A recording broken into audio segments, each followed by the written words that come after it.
자, 앞에서 투자자란 누구인가? 말 그대로 투자자는 수익을 위해서 자산을 취득하는 자인 거고요. 근데 부동산 같은 경우는 실물 자산으로서 사용 가치를 가지기 때문에 이제 그것을 취득하는 사람이 정말 순수하게 수익만 추구하지 않고 사용 가치를 함께 추구하는 경우가 많다. 우리가 주택을 살 때 그렇잖아요. 아주 그 전형적인 의미의 오로지 수익만을 위해서 자산을 취득하는 경우하고 그렇지 않은 경우하고 좀 겹쳐져 있다 하는 특성은 있지만 여전히 사용 가치를 함께 추구하더라도 수익을 생각하면 이제 그것도 일종의 투자라고 볼 수 있다. 이런 부동산과 관련된 얘기도 조금 하고 그랬습니다. 근데 어쨌든 우리가 투자론 시간에 주로 관심을 가지는 그 내용은 이제 자본시장에서 이루어지는 전문적인 투자자에 의한 수익을 위해서 자산을 취득하는 행위. 그 투자가 이제 이 과목에서의 주된 관심사입니다. 앞에서 전문적인 투자자를 기관 투자자, 투자 전문 기업, 고액 자산가 이렇게 나열을 했었는데요. 이런 분류는 사실 굉장히 임의적인 거예요. 그리고 이렇게 세 가지로 나누는 방식이 아주 일반적으로 모든 학자들이 이렇게 나누냐 하면 그렇지도 않아요. 그래서 나누는 건 나누는 사람마다 다양하게 얘기할 수 있다. 이렇게 해주기를 바라고요. 오늘 동영상에서는 책에서는 이제 기관 투자자와 자산 운용자 크게 두 개로 나누어서 설명을 좀 간단하게 했는데, 그리고 기관 투자자를 기능에 따라서 연금, 보험, 사업, 수익 이렇게 나눴잖아요. 그렇게 나누는 것도 좋은 방법이지만 투자자는 또 다르게 다양하게 나눌 수 있다. 그래서 같은 투자자를 조금 다른 관점에서 또 분류를 해보고요. 그리고 이제 설명도 앞에 동영상에서 했던 것보다 조금만 더 자세하게 보완해서 하는 방식으로 투자자를 한번 설명을 해보겠습니다. 그 앞에서 했던 설명과 전혀 다른 내용들이 추가되진 않겠지만 이렇게도 나눠보고 저렇게도 나눠보고 다양한 방식으로 설명을 듣다 보면 자본시장의 참여자들에 대한 이해가 좀 더 커지지 않을까 이렇게 생각을 합니다. 자, 그러면 먼저 오늘도 투자자에 대해서 좀 더 보완 설명을 할 텐데, 아까도 얘기했듯이 이제 자본시장에서 활동하는 좀 전문적인 투자자에 대해서 이야기할 겁니다. 그러면 1번은 당연히 기관 투자자겠죠. 기관 투자자는 영어로 institutional investor를 번역한 겁니다. 이 기관 투자자라는 말이 사전적으로나 법에서나 딱 정해져 있어가지고 모든 사람이 같은 의미로 쓰냐 하면은 좀 그렇진 않아요. 근데 이제 크게 사람들이 이 기관 투자자라는 단어를 쓰는 쓰임새를 비교해 보면 흔히 이제 자본시장에서 기관 투자자 이렇게 얘기할 때는 개인 투자자의 반대말 정도로 사용하는 경우가 많아요. 그래서 여러분들 주식시장과 관련된 글이나 이런 거 보면 개인과 기관 이렇게 분류해가지고 투자자를 이렇게 나눠서 얘기하는 경우가 많습니다. 그래서 투자자는 투자자인데 우리 같은 개인이 아니고 아주 전문적이고 규모가 큰 기관, 금융기관 할 때 그런 기관 같은 의미인 거죠. 그렇게 이제 넓은 의미로 기관 투자자라는 말을 이제 쓰기도 하는데요. 책에서도 얘기했고 이제 앞선 동영상에서도 설명했지만 학술적으로는 그런 다양한 전문적인 투자자를 모두 덩치가 크다고 다 기관 투자자라고 부르지 않고 그 안에서도 조금 더 이제 구체적인 의미로 씁니다. 그래서 학술적으로 말하는 기관 투자자의 정의는 다수의 대중으로부터 또는 다수의 이제 소액 투자자로부터 이제 저축을 받습니다. 이제 세이빙스를 번역한 건데요. 저축을 받아서 대신 투자하는 기관을 기관 투자자라고 합니다. 그러니까 여기서 이제 중요한 컨셉이 몇 개 있는데 하나는 다수의 대중으로부터 저축을 받는다는 거죠. 그러니까 많은 사람의 돈을 모아서 투자하는 거예요. 자기가 원래 돈이 많아서 엄청난 규모의 자금을 운영하는 이제 그런 경우를 학술적으로는 이제 기관 투자자의 범주에 포함시키지 않습니다. 우리 시장에서는 흔히 이제 큰 규모의 자금을 운영하면 다 기관 이렇게 부르지만 엄밀한 의미에서는 다수의 대중으로부터 이렇게 모은 자금을 운영하는 경우만 기관 투자자라고 합니다. 근데 저것도 학계에서도 아주 엄밀하고 엄격하게 저렇게 딱 정의되어 있는 것도 아니에요. 그러니까 기관 투자자라는 쪽을 연구하는 사람들이 이렇게 정의하는 사람들이 좀 많다. 이제 그렇게 이해하면 됩니다. 근데 어쨌든 다수의 대중으로부터 저축을 모아서 받아서가 결국은 이제 모아서인데 직접 해가지고 운영하니까 이 투자할 때 그 규모가 상당히 크겠죠. 덩치가 큰 투자자라는 특성을 가지고 있습니다. 이렇다 보니까 덩치가 큰 투자자를 대체로 기관 투자자 이렇게 부르는 뭐 그런 경우가 많다 이렇게 생각할 수 있는데요. 뭐 둘 다 대단히 틀린 말도 아니고 어느 한쪽으로만 썼을 때 뭐 대단히 문제가 있는 것도 아닙니다. 다만 오늘은 이 기관 투자자의 정의를 이렇게 학술적으로 쓰는 정의에 맞추어 가지고 한번 생각을 해보죠. 그러면 이제 여기서 바로 뭐 기관 투자 중에서 어떤 유형이 있다 들어가기 전에 본질적인 특성에 대해서 좀 더 생각을 해봅시다. 이 기관 투자자들은 다수의 대중으로부터 저축을 받아가지고 운영한다 그랬잖아요. 이 저축이 과연 뭔가, 우리는 무엇을 위해서 돈을 적립을 해놓는 것인가, 이제 그 생각부터 조금 해봅시다. 저축은 돈을 모으는 거잖아요. 근데 우리가 돈을 왜 모으지? 그러니까 이 기관 투자자의 말하자면 고객이죠. 이 다수의 대중은 돈을 왜 모을까? 너무 상식적인 얘기라서 대답을 해보라면 오히려 말이 턱 막히는 너무나 당연한 질문이죠. 저축은 뭔가 우리 미래를 위해서 하는 거잖아요. 이 미래에 뭔가 목돈을 쓰기 위해서 하는 건데 거기에는 정말 많은 목적이 있어요. 우리가 교육을 받기 위해서, 집을 사기 위해서, 차를 사기 위해서 등등등 돈 쓸 일은 많으니까 무언가를 위해서 우리가 저축을 합니다. 저축의 목적은 굉장히 다양한데 우리 자본시장에서 정말 큰 의미를 가지는 저축은 무엇을 위한 저축이냐면 은퇴를 위한 저축이에요. 또는 노후 생활을 위한 저축. 우리가 지금 은퇴, 노후, 뭐 노후 준비, 뭐 은퇴 설계 이런 말 많이 들어봤을 거예요. 근데 과연 이 말은 언제 생긴 말일까? 우리 인류가 언제부터 은퇴를 하기 시작했을까? 은퇴를 위해서 또 저축을 한다는 이런 아이디어는 도대체 언제 생긴 것일까? 뭐 이것은 사람이라면 아주 옛날부터 해왔을 것이다. 이렇게 생각하기 쉽지만, 한번 생각해 보세요. 그 인류의 생산력이 별로 높지 않고, 그래서 아무리 열심히 일해도 남는 게 별로 없어요. 그러면 저축할 수가 없죠. 그런 어떤 경제 상태에서는 은퇴라는 게 있을 수가 없어요. 죽을 때까지 일하는 거고, 더 이상 경제 활동 할 수 없으면 생활이 굉장히 힘들어지는 거죠. 근데 가만 생각해 보면 불과 얼마 전까지 그랬어요. 그 시대와 지역에 따라 뭐 다 차이가, 그리고 개인에 따라서도 차이가 굉장히 나겠지만, 범지구적으로 보면 한 19세기 산업혁명 뭐 이런 거 일어나기 전에 우리 인류가 전체적으로 뭔가 나 몇 살까지 일하고 이제 은퇴해야지. 그때까지 남는 거 열심히 저축해서 그 뒤에 써야지. 이런 생각을 감히 할 수 있었을까? 별로 없었다고 생각하는 게 일반적인 견해예요. 그러니까 은퇴라는 개념은 사실 굉장히 현대적인 개념입니다. 예전에는 더 이상 경제 활동할 수 없으면 자식에게 의지하는 거죠. 그 자식들은 어릴 때 부모의 보살핌을 받았으니까 당연히 부모 모셔야 된다. 이 세대 간에 서로 책임져 주는 그런 방식으로 그냥 경제 활동을 멈추고 자식에게 의지하는, 그게 당연한 세상이었어요. 이제 그런 개념을 갖고 우리가 이제 은퇴라고 얘기하지는 않죠. 은퇴라는 말의 사전적인 의미에는 그것도 포함되겠지만 그냥 어쨌든 일 그만하면 그게 은퇴 이렇게 생각하겠지만, 지금 우리가 이제 이 투자론 시간에 말하는 이 은퇴라는 것은 우리 평균적인 수명을 생각했을 때 내가 지금 정도까지 일해서 비축한 것으로 남은 인생을 좀 살아갈 수 있을 것 같아. 그래서 이제 일을 그만해도 될 것 같아. 해서 내가 자발적으로 이제 일 그만하는 거죠.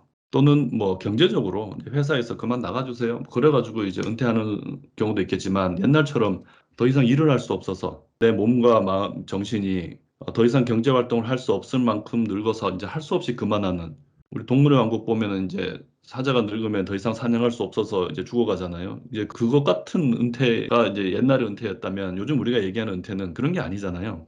이런 은퇴는 굉장히 그 현대의 산물입니다. 인간의 생산력이 늘어나고 잉여 생산물이 막 생겨서 돈을 버는 아주 일부들만 막 부자가 되는 그런 게 아니고, 이제 인류 전체적으로 빈부의 차이는 있지만 그래도 저축이 가능하고, 그래서 그걸 모아서 어느 정도 나이가 되면은 이제 일을 그만하고 사는 그런 형태의 은퇴. 이건 굉장히 이제 현대적인 현상이죠. 그리고 이 은퇴의 가장 중요한 조건이 지금 우리가 얘기하고 있는 이 저축이잖아요. 그죠? 좀 모아야 뭐 은퇴를 하지.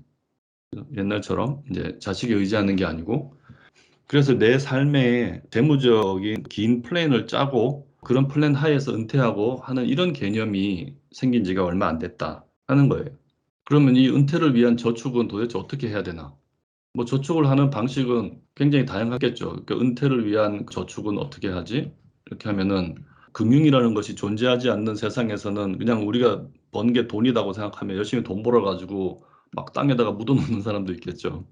근데 금융기관이 생기면은 이제 막 예금도 하고 뭐 여러 가지 방식으로 어딘가 보관을 해야 됩니다.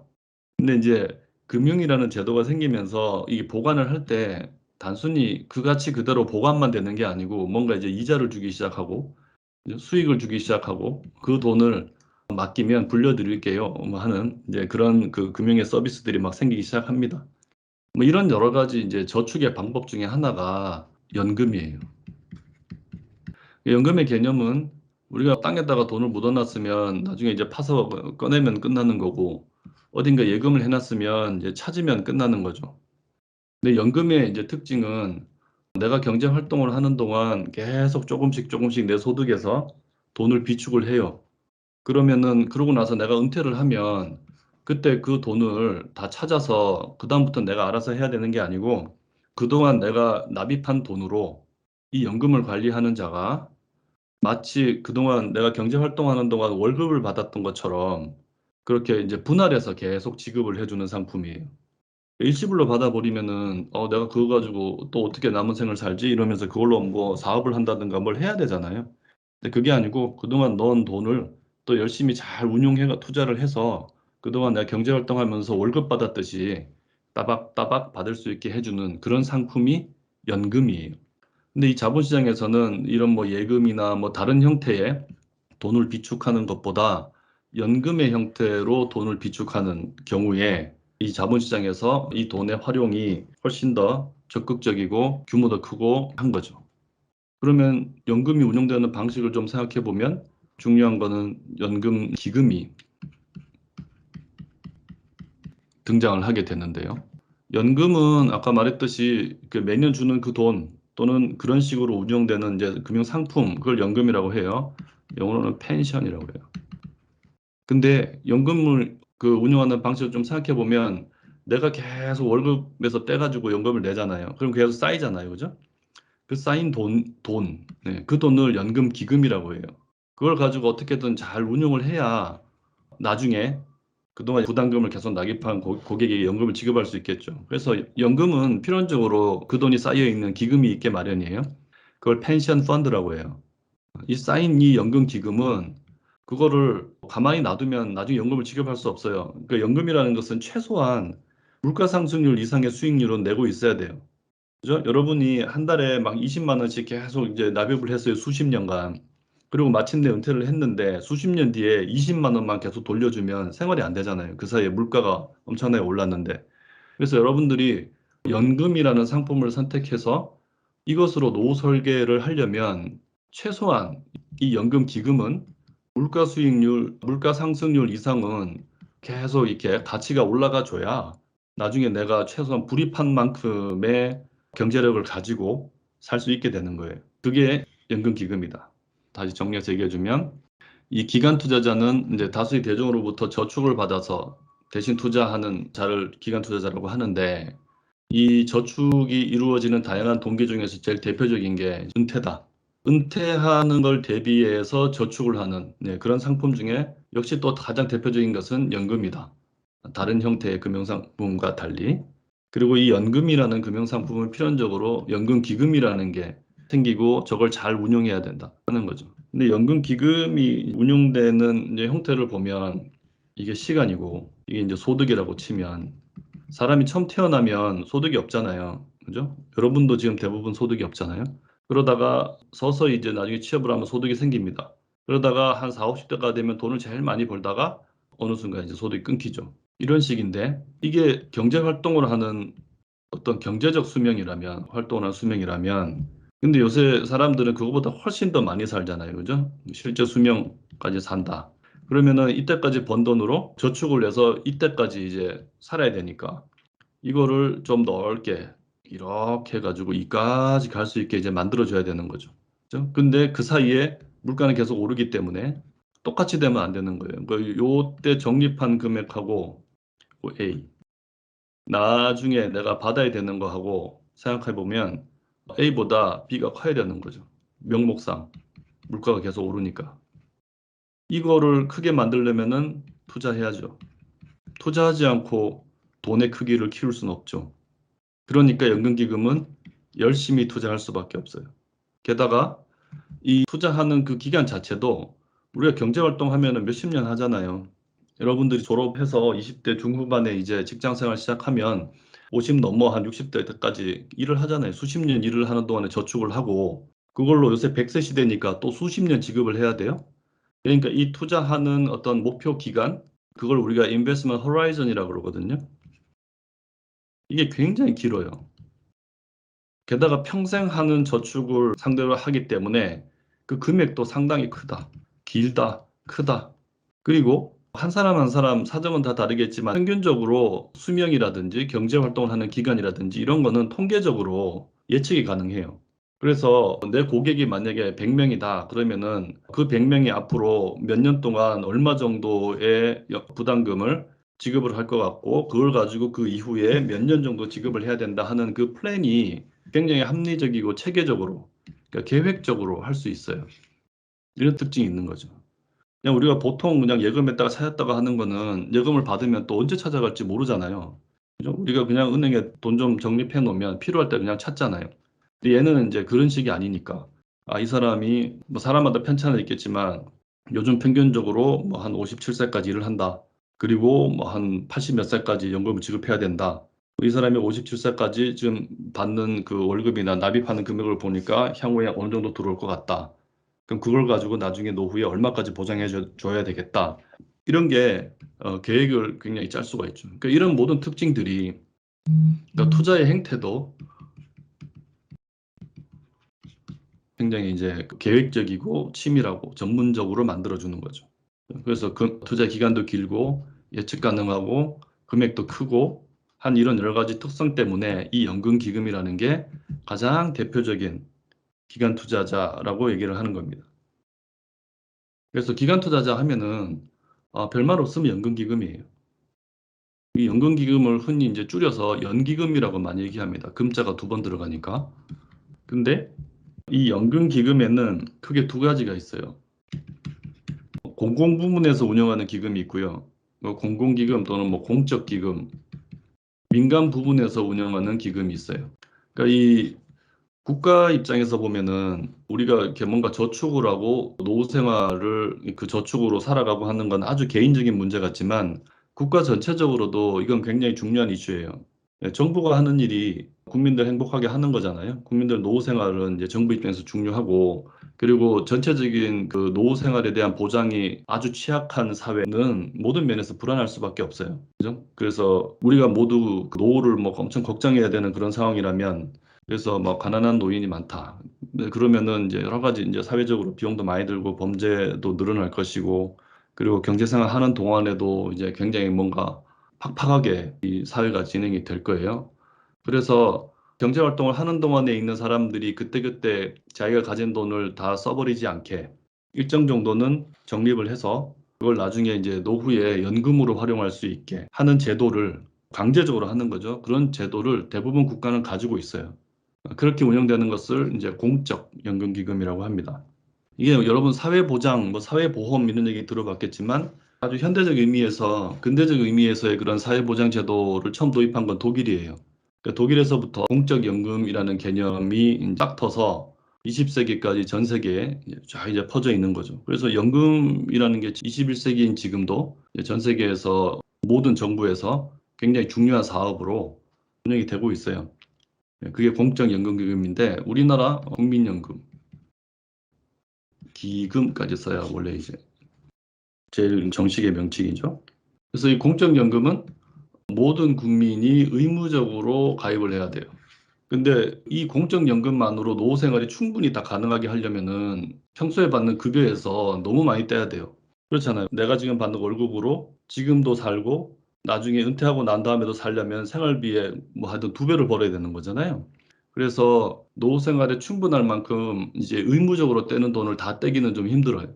그래가지고 아주 기본적이고 기초적인 생활을 할 수 있는 수준으로 운영되는 경우가 많죠. 나중에 여러분들 취직해서 월급을 받아보면 이제 급여에서 국민연금기금 뭐좀 이따가 이제 이것도 종류가 더 많아서 설명하겠지만 뭐 이런 돈이 마치 세금처럼 빠져나갑니다. 세금은 이제 완전히 내 돈이 아닌 거죠. 떼나가서 정부가 그 세금 가지고 국가를 운영하는 거고 마치 세금처럼 내 의지와 무관하게 이제 빠져나가긴 하지만 국민연금 뭐 이런 것들은 사라지지 않고 나중에 나에게 연금의 형태로 다시 지급이 되는 거죠.